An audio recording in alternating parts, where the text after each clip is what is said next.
Our next work of art is this gorgeous portrait of a young Flavian woman. Now, we don't know exactly who this is. The original context of her base or any kind of identifying inscription has been lost, but we, based on her amazing hairstyle, believe that she came from the time when Emperor Vespasian and his family were the emperors. And so to define Vespasian and his sons as they were rulers of Rome, we call that period the Flavian or the Flavian period, because Flavius is their family name. So young Flavian woman means a woman alive at the time of the Flavians as emperors of Rome. And we know during this time there were other descriptions of young women wearing these really insanely awesome ringlets of hair. So we see her at this gorgeous long neck and very delicately activating the space as she twists her head beyond the frontal structure of a portrait. And then this crown of curls that she's wearing. Let's look at it from the side, the back. Look at this. It's this elaborate system of braids that's almost like a basket weave, and it's knotted up at the base, and then she's got this front heavy bang. So the bangs that are then tied up in these curls and then set up in a structure to create almost like this this crown or tiara of curls. I bring this up for two reasons. One, because I want you to appreciate the naturalistic and a kind of idealized imagery that we see in early imperial portraiture.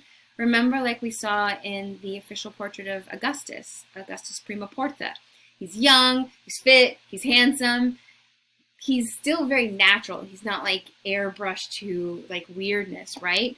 Well, the same can be said for her. She's young and graceful. There's these, turn of her cheek and her jaw. It's all very soft and beautiful and slightly idealized images of what it is to be a Roman of some high status, which she must have been. This woman must have been of extreme high status. Like this, to show you the shadows over those curls.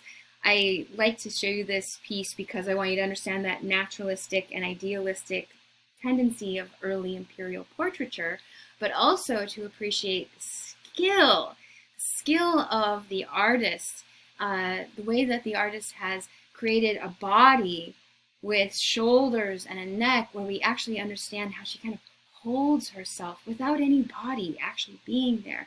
The delicate twist of her head, and then look at those heavy shadows, how the artist has carved into the marble in such a way without breaking it. Marble, once it gets very thin, it becomes very brittle. And so here we're seeing the mastery of an artist.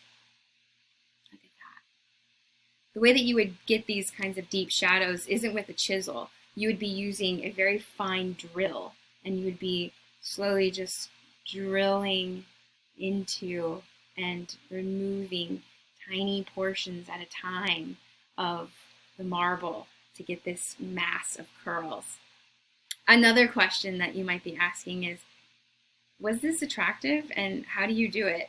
Yes, it was seen as attractive, and it would take a lot of time. It would require a very skilled servant or slave to do that. So this is a symbol of her status in that she can hire or have somebody on staff to do these very intricate and elaborate hairstyles.